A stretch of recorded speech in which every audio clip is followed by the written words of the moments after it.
Subscribe करें और bell दबाएं ताकि कोई खबर रह न जाए।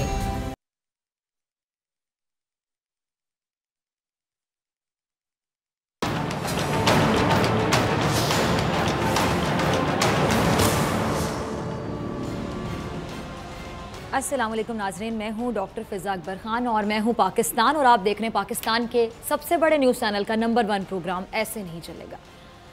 आप बचपन से सुनते आ रहे हैं, पढ़ते आ रहे हैं कि सच बोलना अच्छी बात है और ये भी कहते हैं कि सच बोलना सब आपका काम है और सच बोलने की बहुत फजीलत है। ये तमाम जुमले आपने सुन रखे हैं, पढ़ रखे हैं, अमल भी करते होंगे, लेकिन थोड़ा कम।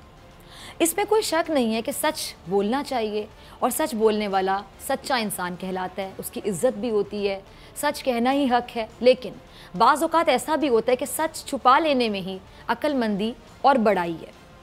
कैसे? एक वाक़या सुनाती हूँ आपको। एक बादशाह की अदालत में एक मुजरिम को लाया गया। बादशाह ने मुकदमा सुनने के बाद उस मुजरिम को सज़ाए मौत सुना दी। बादशाह का फरमान जारी हुआ और सिपाही उस मुलजिम को कत्लगाह ले जाने लगे। अब जो शख्स मुलजिम था उसको यकीन हो गया था कि मौत उसके मुकद्दर में लिखी जा चुकी है, इसलिए उसे किसी बात का खौफ नहीं रहा। उसने सरेआम बादशाह को बुरा भला कहना शुरू कर दिया। बादशाह ने देखा कि कैदी कुछ कह रहा है तो उसने अपने वज़ीर से पूछा कि ये क्या कह रहा है। वज़ीर नेक इंसान था, उसने सोचा कि अगर ठीक बात बता दी तो इस बात का भी इम्कान है कि बादशाह को मज़ीद गुस्सा आ जाए और वह मुलजिम को कत्ल करने से पहले मज़ीद अजियत दे। इसलिए वज़ीर ने बादशाह को जवाब दिया कि ये कह रहा है कि अल्लाह ताला उन लोगों को पसंद करता है जो गुस्से को ज़ब्त कर लेते हैं और लोगों के साथ भलाई करते हैं। वज़ीर की बात सुनकर बादशाह मुस्कुराया और हुक्म दिया कि इस कैदी को आज़ाद कर दिया जाए। लेकिन उसी दरबार में एक और वज़ीर मौजूद था।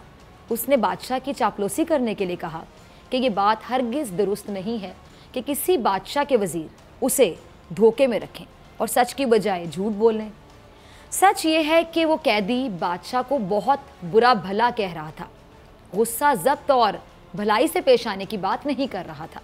बादशाह ने उस वज़ीर की बात सुनी और कहा कि तेरे इस सच से जिसकी बुनियाद बुग़्ज़ और कीना पर है, उस वज़ीर का झूठ बेहतर है जिससे एक शख्स की जान बच गई। याद रखो, वो सच जिससे कोई फसाद फैलता हो, ऐसा झूठ बेहतर है जिससे कोई बुराई दूर होने की कोई उम्मीद हो। अच्छा नाज़रीन, हमारा अलमिया क्या है? हम उस जगह सच्चे बन जाते हैं जहाँ किसी का नुकसान हो रहा हो और वहाँ झूठ बोलते हैं जहाँ हमारा फ़ायदा हो रहा हो। हम अगर सच बोलते हैं तो इसलिए नहीं कि किसी का फ़ायदा हो, बल्कि इसलिए कि सामने वाला शर्मिंदा हो, सामने वाले का नुकसान हो, सामने वाले को हज़ीमत उठानी पड़े, हमारा मुखालिफ खामोश हो जाए, हमारा मुखालिफ कमज़ोर हो जाए। कई बार हमारा सच किसी की हक तलफ़ी कर देता है, बहुत बुरी बात। किसी की दिलज़ारी का बाइस बन जाता है। मेरी नज़र में गुनाह, किसी की दिलज़ारी गुनाह कबीरा, किसी को शर्मिंदा कर देना कम ज़र्फ़ी। लेकिन हमें उस वक्त महसूस नहीं होता। हमें महसूस तब होता है जब किसी और के सच कहने से हमें नुकसान हो। तब हम अपने मुखालिफ से ये तवक्को रखते हैं कि अगर उसके सच बोलने से हमारा नुकसान हो रहा है और झूठ से उसका कोई नुकसान नहीं था तो वो झूठ ना भी बोलता तो सच भी छुपा लेता। अल्लाह ताला ने हमारे कितने ही ऐसे सच हैं जो छुपाए हुए हैं, जिन पर पर्दा डाला हुआ है। उस पर्दे की वजह से दुनिया में हमारी झूठी इज्जत बनी हुई है। अगर अल्लाह ताला ने हमारी सच्चाइयों से पर्दा उठा दिया तो इसमें कोई शक नहीं कि हम दुनिया को मुंह नहीं दिखा सकते। सिर्फ उसका करम है, सिर्फ उसका करम। आज के प्रोग्राम में हम ये जानने की कोशिश करेंगे, सच बोलें तो कहाँ और झूठ बोलें तो कहाँ। आज के प्रोग्राम में ये भी कोशिश करूँगी मैं कि मैं और आप मिलकर जानें कि हमारा सच क्या किसी की मौत का सबब तो नहीं बन गया, या हमारे झूठ ने किसी की ज़िंदगी का चिराग तो गुल नहीं कर दिया। कायद-ए-आज़म मोहम्मद अली जिन्ना बानी पाकिस्तान थे। ये वतन उनकी मेहनतों का सिला है। उन्होंने अपनी ज़िंदगी का वो सच छुपाया जो उनकी मौत की वजह बना। उनकी बीमारी उन्होंने नहीं बताया, किसी को नहीं बताया, क्योंकि वो जानते थे कि उनका मकसद बड़ा है। एक होता है मकसद और एक होता है नीयत। जिसकी नीयत अच्छी हो, जिसका मकसद अच्छा हो, और फिर उन्होंने छुपाया तो कामयाबी कैसे उनके कदम ना चूमती, और मिला हमें पाकिस्तान। वो सच जिससे पूरी दुनिया का या पूरी कौम का नुकसान हो जाता, वो सच जिससे कौम का मोराल गिर सकता था, उन्होंने वो सच छुपा लिया और उसकी कीमत उनको अपनी ज़िंदगी को मौत के सुपुर्द करके चुकाना पड़ा। लेकिन कायद-ए-आज़म का मकसद बड़ा था और नीयत साफ थी। कुछ अरसा पहले एक जुमला बहुत मशहूर हुआ, वो था अपना टाइम आएगा। अब ये मशहूर क्यों हुआ था, ये ज़रा देखिए। ये जुमला लिखा था उस 15 बरस के रेहान की टी शर्ट पर जिसको चोरी के इल्ज़ाम में पकड़ा गया और मार दिया गया। उसने 6,000 रुपये चुराए थे। अगर इस बात को सच मान लें कि उसने 6,000 रुपये वाकई चुराए थे, लेकिन यही सच उस छोटे चोर की जान ले गया। रेहान को लोगों ने रस्सियों से बांधा, पाइप से मारा, गन पॉइंट पर वीडियो बनाई, चोरी का एतराफ़ भी करवाया और चोरी का एतराफ़ करवाने के बाद मार मार कर उसकी ज़िंदगी छीन ली। आंसुओं से ये रोता रहा, बिलखता रेहान अपने उस गुनाह की माफ़िया मांगता रहा। भूख प्यास से निढाल, खौफ से जर्द पड़ता चेहरा, आधा बुरना हाथ जोड़ता रहा, रोता पीटता कस्में खाता रहा। लेकिन उस हुजूम में शायद कोई भी इंसान नहीं था। अगर होता तो एक शख्स भी किसी का हाथ रोक लेता, कहता कि जाने दो गरीब है या कानून के हवाले कर दो, मगर नहीं, इतनी मुश्किल से एक शिकार हाथ लगे, कैसे जाने देते। न जाने किस किस का गुस्सा, कहाँ कहाँ की फ्रस्ट्रेशन एक बच्चे पर निकाल दी।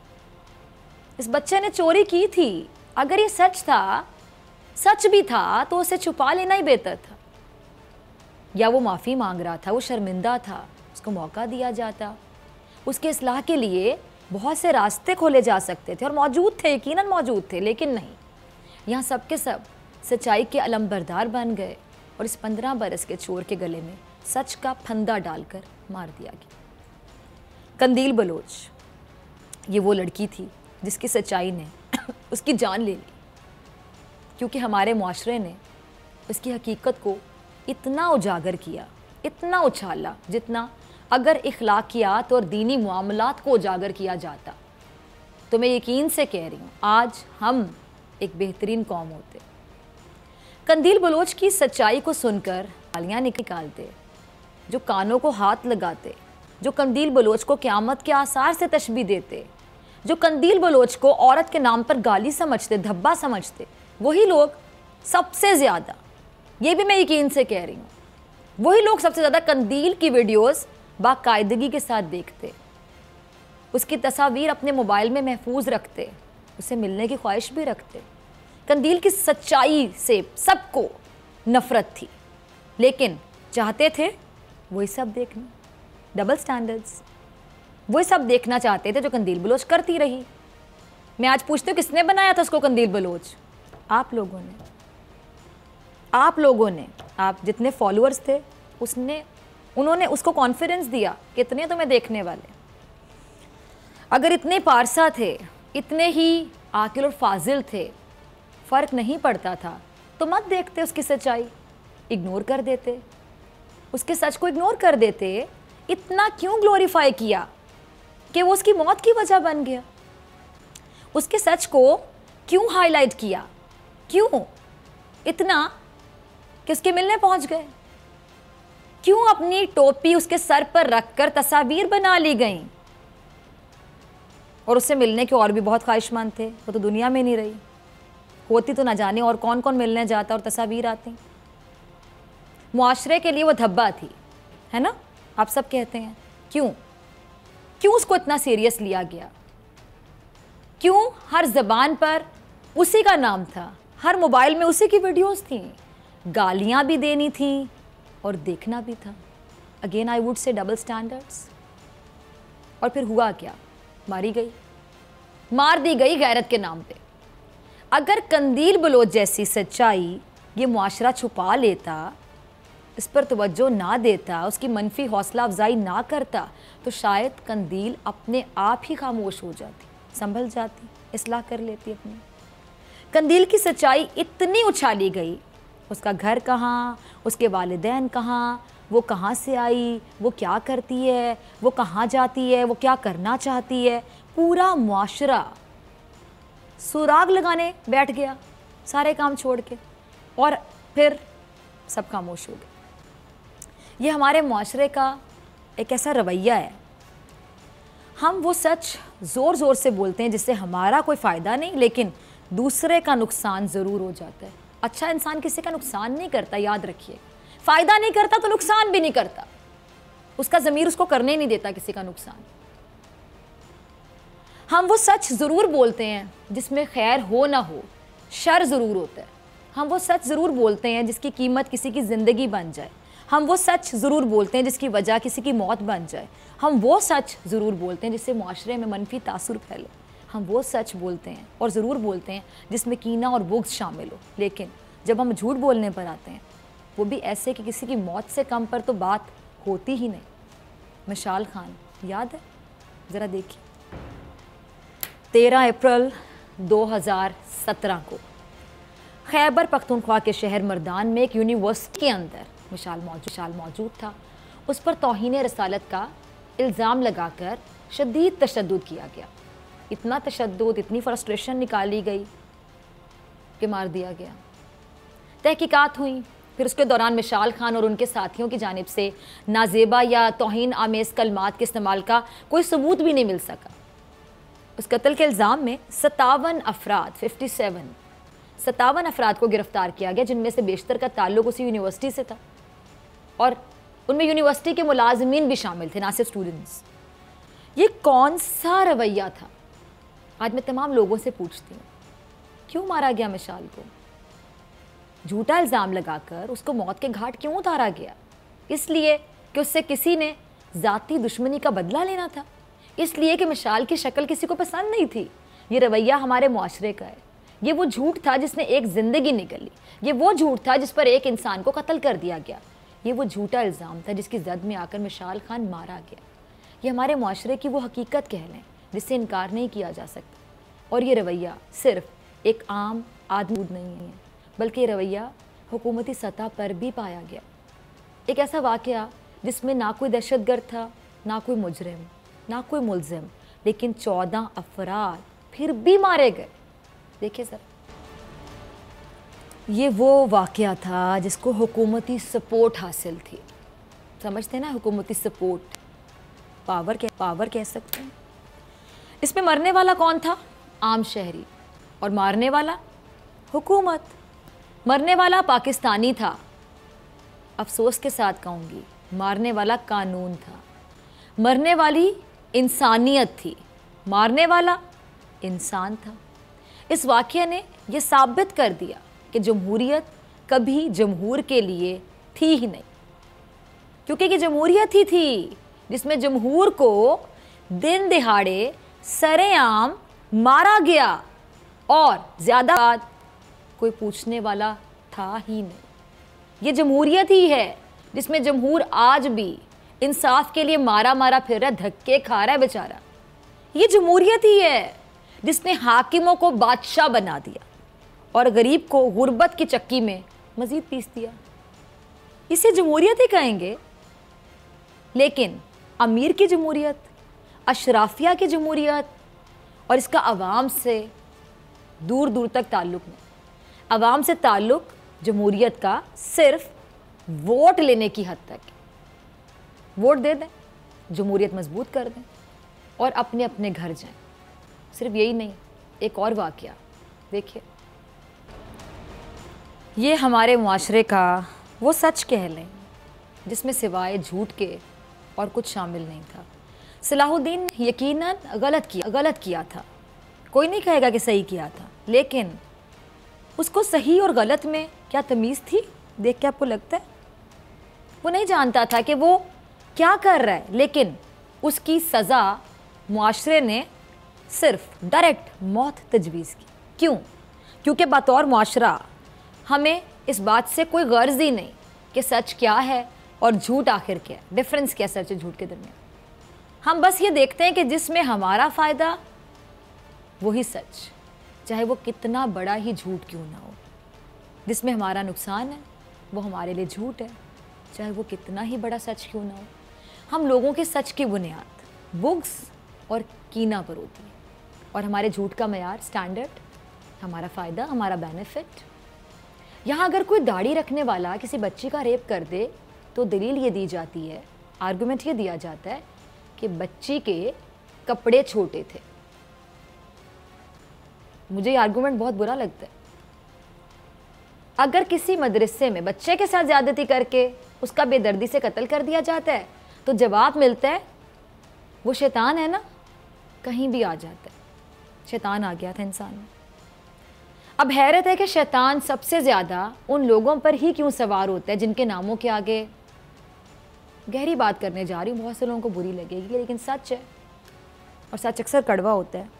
शैतान हमेशा उन लोगों में ही क्यों आता है ज़्यादातर जिनके नामों के आगे कारी, मुफ्ती और हाफिज़ लगा होता है।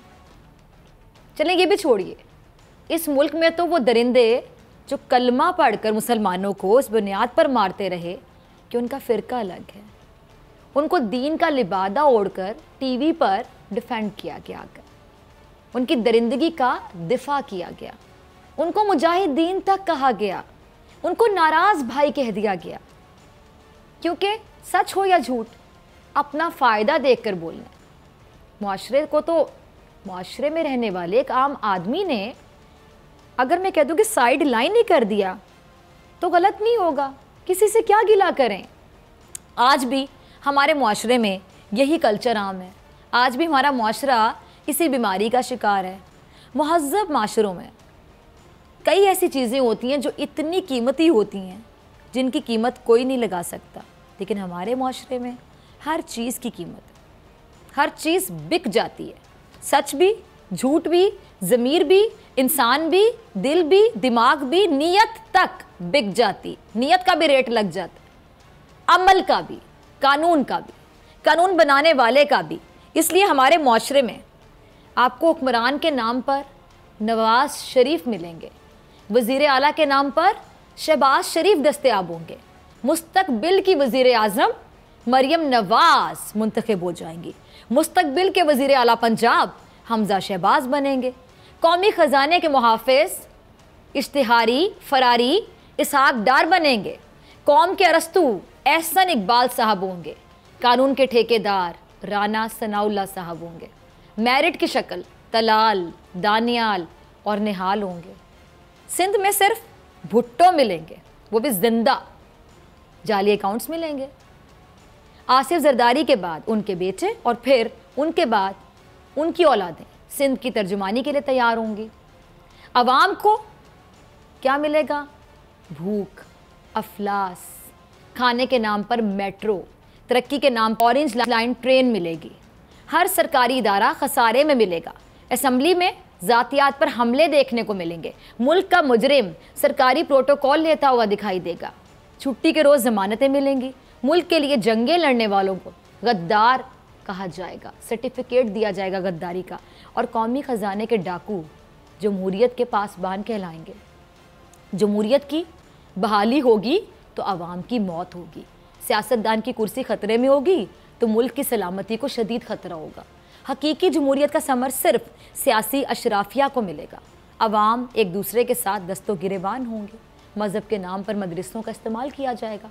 सियासत चमकाने के लिए मुखालिफिन पर तौहीन रसालत के फतवे मिलेंगे, क्योंकि इस माशरे में सच और झूठ सिर्फ अपना फ़ायदा और दूसरे का नुकसान देख कर बोला जाता है। और जिस माशरे में रहने वालों का हाल ये होगा, फिर मैं यही पूछूंगी, वहाँ कैसे चलेगा? ऐसे नहीं चलेगा। मिलते हैं ब्रेक के बाद, और ब्रेक के बाद बात करेंगे इमरान खान साहब के करप्शन फ्री पाकिस्तान के ख्वाब की। ये ख्वाब है, और हमारे साथ मौजूद होंगे जनरल रिटायर्ड अमजद शोएब साहब।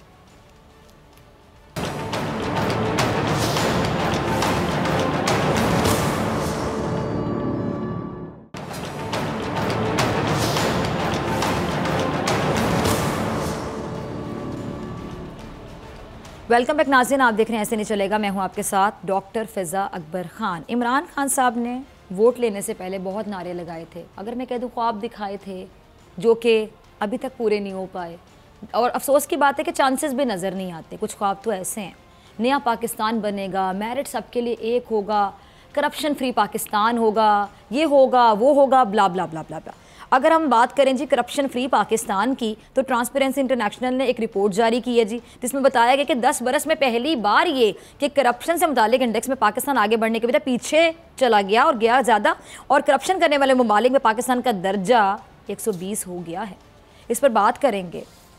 जनरल रिटायर्ड अमजद शोएब साहब हमारे साथ मौजूद है, किसी तारुफ के मोहताज नहीं। जनरल साहब warm welcome in the programme.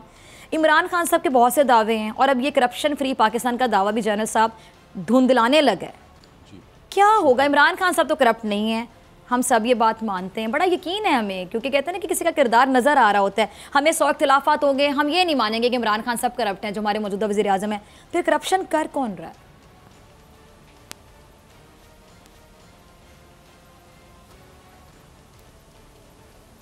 बिस्मिल्लाहिर्रहमानिर्रहीम। इमरान खान ठीक है, करप्ट नहीं है, लेकिन वो मामलात को बड़ा सादा तरीके से देखते हैं, गहराई में नहीं जाते, उसके तजिए नहीं करते, होमवर्क नहीं किया होता, और वो हर चीज़ को ये समझते हैं कि अगर उसका सिर्फ इरादा कर लिया है और उसका ऐलान कर दिया है तो वो हो जाएगी, जबकि उसके लिए जो कुछ करना कराना है ग्राउंड पे उसके बारे में कुछ नज़र नहीं आता।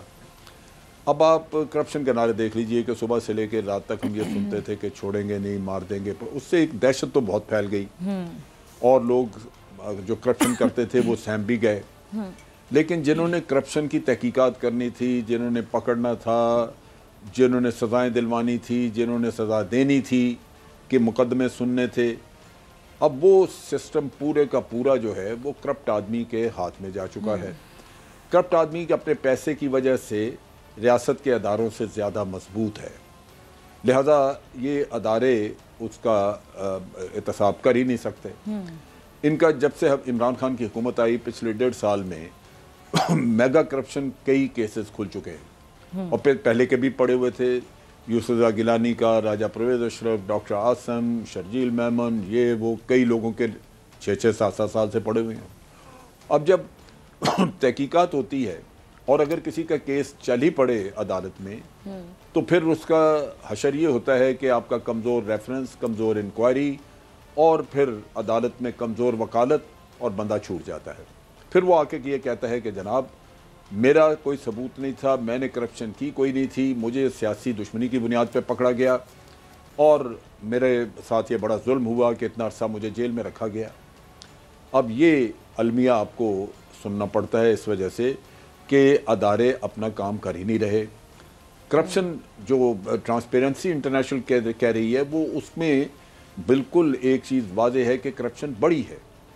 उसके बढ़ने के 2-3 मिसालें हैं, मौजूद हैं जी। एक तो आपने टैक्स और ड्यूटीज़ बहुत ज़्यादा बढ़ा दी, और जब टैक्स बढ़ जाता है तो करप्शन भी बढ़ जाती है, क्योंकि एक इंडिविजुअल को नज़र आता है कि अगर 1 लाख रुपए की चीज़ पे मैंने 1 लाख टैक्स देना है, तो बेहतर ये है कि मैं टैक्स वाले को किसी को 15-20 हज़ार 25 हज़ार दे के तो अपनी जान छुड़ा लूँ, मुझे फिर भी बड़ी बचत हो जाएगी। लिहाजा वो करप्शन बढ़नी शुरू हो जाती है, उसका रेट बढ़ जाता है। अगर एक चीज़ ड्यूटी फ्री आ रही है तो उस पर तो कोई आपसे कुछ मांग ही नहीं सकता, करप्शन हो ही नहीं सकती, क्योंकि तो वैसे ही कानूनन मुफ्त है। और अगर ड्यूटी हो ही बड़ी कम, इतनी कि वो किसी के लिए उसको अदा करना ज़्यादा मुश्किल ना हो, तो वो क्यों करप्शन करेगा? वो कहेगा जी मैंने अगर 10-15 हज़ार ड्यूटी का मेरा जाता है तो मैं दे दूं, क्योंकि ये तो मामूली है।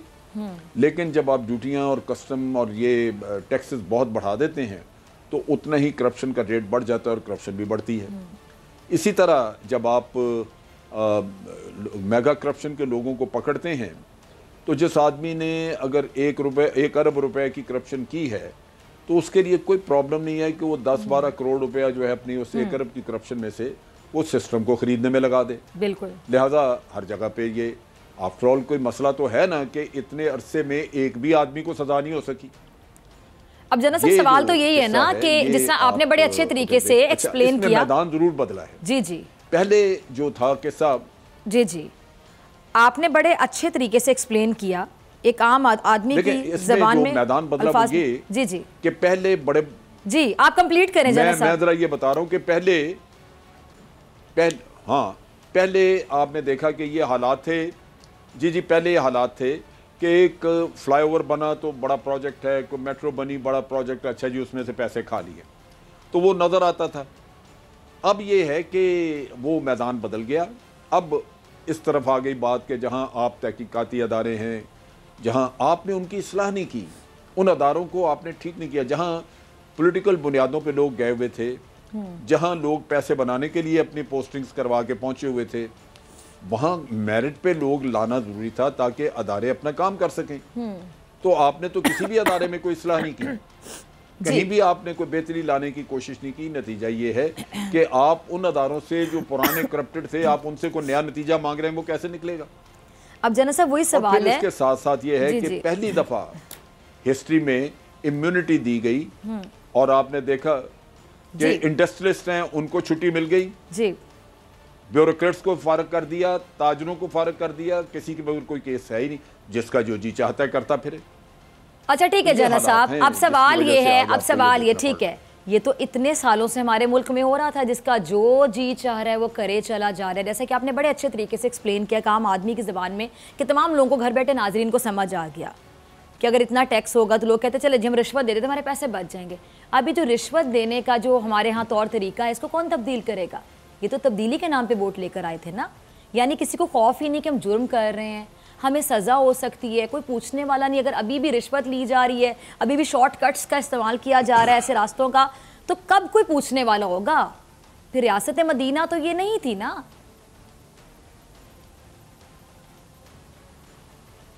देखें, इनको एक तो अदारों की इस्लाह करना ज़रूरी है, वो तो करनी चाहिए, लेकिन उसके साथ साथ कोई तहकीकात भी होनी चाहिए। मिसाल के तौर पे यूसुफ गिलानी का केस और राजा परवेज़ अशरफ का केस, हुकूमत चीफ जस्टिस से रिक्वेस्ट क्यों नहीं करती कि इसकी तहकीकात करें कि ये केस इतने अरसे से क्यों पड़ा हुआ है, ये मुकदमात क्यों नहीं आगे चल रहे, क्या इनके डॉक्यूमेंट्स मौजूद हैं, इनकी तहकीकात होनी चाहिए। बहुत सारे लोग कहते हैं कि इनकी डॉक्यूमेंट्स ही गायब हो चुकी हैं। जब इतना इतना अरसा पड़े रहेंगे, कई लोग बदलेंगे, कौन जिम्मेदारी लेगा उन कागजात की? और फिर इसी तरह आप देख लीजिए कि डॉक्टर आसिम का केस है, ज़रा तहकीकात तो होनी चाहिए ना कि आफ्टर ऑल है फेलियर कहाँ पे है, क्यों ये मुकदमात नहीं चलते, और जो चलते हैं। अब ये आप इसका देख लीजिए, फवाद हसन फवाद की अगले दिन जमानत हुई। नैब ये कहता है कि हमने पिछले साल मार्च में, यानी आज उस किस्से को 10 महीने हो गए, मार्च में हमने इसका रेफरेंस दायर किया था। मार्च से लेके आज दिन तक क्यों नहीं मुकदमा चला उसका? क्या अदालत नहीं सुनना चाहती? और फिर सितंबर से कहा जा रहा है कि जज ही नहीं है वहां पे। तो ये सीरियसनेस है आपकी एहतसाब के बारे में। आप मांगते हैं नतीजा, आप बार बार कहते हैं कि जनाब हम छोड़ेंगे नहीं, मारेंगे नहीं, लेकिन आप सिस्टम की तरफ तो तवज्जो ही नहीं दे रहे, देख ही नहीं रहे कि भाई एहतसाब करना किसने है। बिल्कुल, अगर जज नहीं है सितंबर से तो क्यों नहीं है? और अगर पहले जज था और उसने 6-7 महीने मुकदमा नहीं सुना तो कौन जिम्मेदार है? क्यों नहीं पूछा गया जज से? अच्छा जनरल साहब मुझे चीज बताइएगा, शिकायत हुई हम जब भी जनाब ये जज जो है ये मुकदमा रख के बैठा, हम जब भी इमरान खान साहब के हवाले से बात सुनते हैं, ये वो चीजें हैं, ठीक है, कहा जाता है इमरान खान साहब करप्ट नहीं है, इमरान खान साहब बहुत ईमानदार हैं, बहुत लॉयल हैं, बहुत सिंसियर हैं मुल्क के साथ, ठीक है जी, सब मान लिया। लेकिन इमरान खान साहब की टीम में बहुत सारे लोग बड़े निकम्मे हैं, उनको सही कौन करेगा? एक कप्तान की जिम्मेदारी ना कि अपनी टीम को ठीक करें। और सॉरी टू से, जब भी ये पाकिस्तान के वजीर आजम हैं, जब भी ये खिताब कर रहे होते हैं, ये ऑपोजिशन को लथार रहे होते हैं, ऐसे ऑपोजिशन में रहते हुए अच्छा लगता है। लेकिन आप प्राइम मिनिस्टर हैं, आप ऑपोजिशन पे तनकीद कर रहे हैं, अरे ये नहीं करूँगा, छोड़ूंगा नहीं, ये नहीं होगा, वो नहीं होगा। मतलब आपका ध्यान जो है वो तवज्जो बेसिक इश्यूज पर होनी चाहिए। मुझे लगता है अभी भी इमरान खान साहब के सर पे सवार रहता है, सॉरी टू से, सर पे सवार रहती है ऑपोजिशन और ऑपोजिशन का एहतसाब।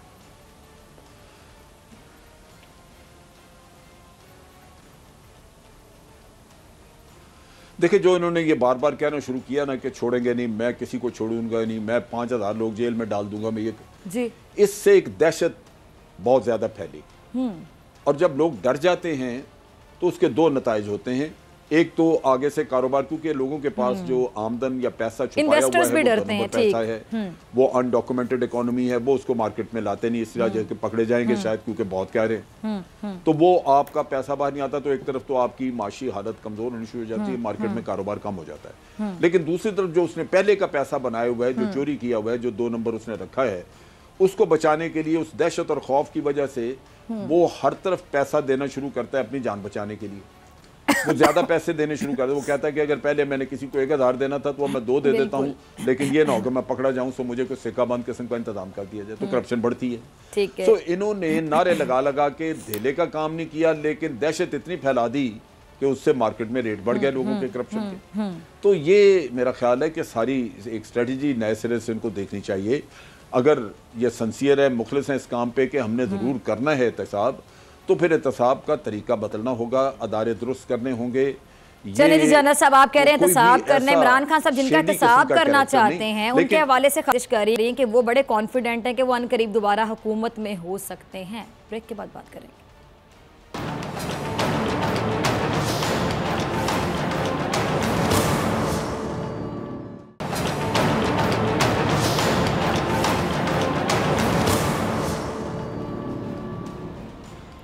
वेलकम बैक नाज़रीन, आप देख रहे हैं ऐसे नहीं चलेगा। मैं हूं आपके साथ डॉक्टर फ़िज़ा अकबर खान और मेरे साथ मौजूद है defence analyst general Amjad Sheikh साहब। जनरल साहब आपके साथ तरफ दोबारा आना चाहूँगी। जनरल साहब, अगर हम देखें अभी मुल्की सिचुएशन, नवाज शरीफ बाहर हैं, जरदारी साहब आज़ाद, मौलाना साहब बहुत ज़्यादा सरगर्म और एक्टिव दिखाई दे रहे हैं, क्या हम कह सकते हैं कि एक बार फिर बड़े ज़ोरों शोर के साथ हुकूमत मुखालिफ कोई तहरीक चलने वाली है?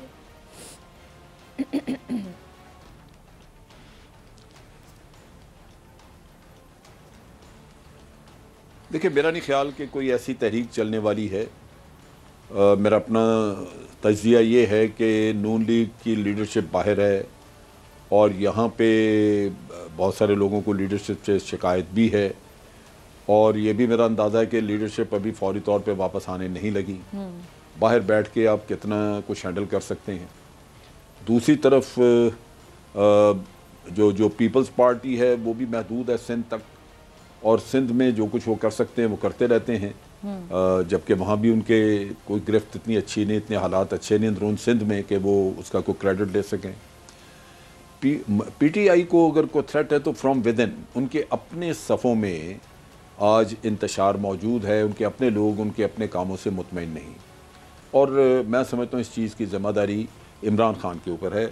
उसकी वजह ये होती है कि ये अमूमन देखा गया है कि जो लोग इक़्तिदार में आते हैं, जब वज़ीर आज़म वगैरह बनते हैं, तो बड़े चालाक लोग कुछ उनके गिर्द ऐसा हल्का बांध लेते हैं कि उनको आइसोलेट कर देते हैं, दूसरे लोगों से उनका मेल जोल कम हो जाता है, और नतीजा ये कि वो अपने मफादात, अपनी पॉलिसीज़, अपनी सोच को आगे बढ़ाते हैं, और कंधे पे जो वज़ीर आज़म होता है उस वक्त का उसके कंधे पे रख के बंदूक चलाई जाती है।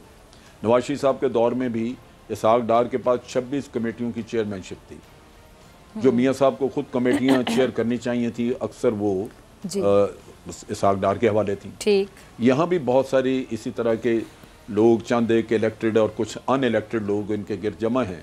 नतीजा ये है कि वज़ीर आज़म का पार्टी के ऊपर वो होल्ड रहता नहीं जो होना चाहिए। वो जब आप पार्टी से अपना रब्ता रखते हैं लोगों से फ्रीक्वेंट, तो फिर आपका कंट्रोल बढ़ता है, क्योंकि आपको लोगों की ज़हनियत, उनकी ख्यालात, उनकी सोच, उनकी शिकायत पता लगती हैं।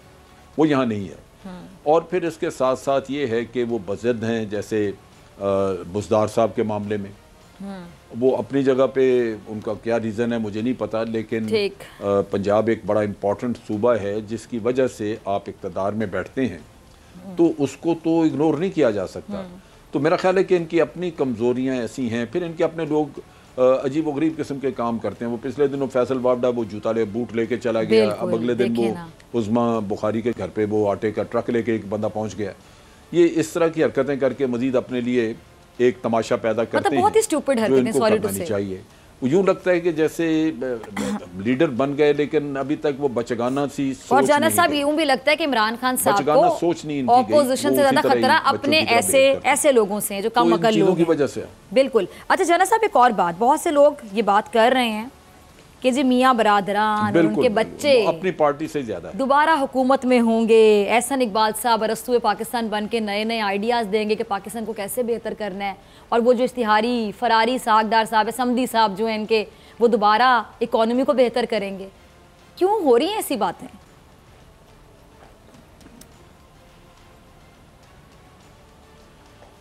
देखें, इकॉनमी को क्या बेहतर करना है, जिस हाल में आप हैं इसका बहुत सारा जो है, मैं समझता हूँ ज़िम्मेदार इसहाक डार खुद है। उसके दौर में $95 बिलियन का कर्जा हमारे मुल्क पे चढ़ा, और उस वक्त ही ये कर्जा इतना हो चुका था कि अदायगी के काबिल हम नहीं थे।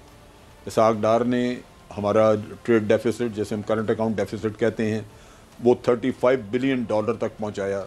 पाकिस्तान की तारीख में सबसे ज़्यादा करंट डेफिसिट अगर हुआ, करंट अकाउंट डेफिसिट, तो वो इसाक डार के दौर में हुआ। $35 अरब का कभी हमारी ज़िंदगी में नहीं हमने सुना देखा। ये पहला मौका था कि नून लीग के दौर हुकूमत में ये हुआ। तो आप कर्जा ले लेके खाते जाएं, लोगों को खिलाते जाएं, लोग खुश होंगे, लेकिन कर्जा तो इसी मुल्क ने उतारना है। जब उतारने का वक्त आएगा तो फिर वो कौन उतारेगा? वो हो सकता है ये ना हो आज इमरान खान या कोई और हो बैठा, उसके ज़िम्मे लग गया कर्जा उतारना, तो वो कैसे उतारेगा? वो तो फिर बदनामी है क्लोजिंग पर जाना है 1 मिनट के बाद हो जाए, या अपने लोगों को जिस तरह भी महंगाई और मुश्किलात हैं लोगों की, वो बुनियादी तो अगर इमरान खान साहब नहीं होते हुकूमत में, इन केस जिस तरह की बातें लोग करते हैं और उन कर्जों की वजह से। जी जनरल साहब, अगर हमारे सुन पा रहे हैं, जैसे आपने भी कहा अगर इमरान खान नहीं तो कोई और, अगर जो कोई और आपको कोई ऑप्शन नजर आती है इमरान खान के अलावा? जी जी मैं सुन रहा हूँ। सबको आजमा लिया, कौन रह गया? फिर मौलाना फजलुर रहमानी उनको बना दें वजीर आजम। देखिए ऑप्शन नहीं, ये बड़ी ज़बरदस्त मायूसी है, बड़ी मायूसी है। पता नहीं उनकी ये दिली तमन्ना तो यही होगी, लेकिन मौलाना से मैं हमेशा सवाल पूछता हूँ, मेरे अपने ज़हन में ये रहता है, और कभी पता नहीं आपके वसातत से ही आप जवाब दें। मेरा शो बड़े गौर से देखते हैं, वो जरा आप पूछ लें, यकीनन पहुंच जाएगा। काम किया जो पाकिस्तान को फ़ायदा पहुंचा जिस चीज़ से। जनरल साहब जरा दोबारा पूछिएगा। तो मैंने ये सवाल पूछा है, मेरी नाकस नज़र में तो ये चीज़ नहीं है। हो सकता है मेरा इल्म जो है वो शायद इतना ना हो, लेकिन अगर मौलाना के कोई बंदा कोई शख्स हमें बता दे कि उन्होंने 40 साल अपनी सियासत में पाकिस्तान की बेहतरी के लिए ये काम किया, तो मैं समझूंगा कि वो वाकई इस चीज़ के हकदार हैं कि उनको बार बार इलेक्ट होकर आना चाहिए। मैं बता देता हूँ, मिनिस्टर एनक्लेव में एसी की जितनी ठंडी हवाएं इन्होंने ली और जितने घंटे उस एसी की ठंडी हवाओं में ये सोते रहे, उतनी नींद किसी ने नहीं ली होगी। जी बहुत शुक्रिया जनरल अमजद शोएब साहब, आपका वक्त देने के लिए, आपके एनालिसिस के लिए। इसी के साथ डॉक्टर फ़िज़ा अकबर खान को दीजिए इजाज़त। आपसे मुलाकात होगी इंशाल्लाह कल, सेम टाइम सेम चैनल। अगर ज़िंदगी ने वफ़ा की, दुआओं में याद रखेगा और अपना ढेर सारा ख्याल रखेगा। अल्लाह ने के बाद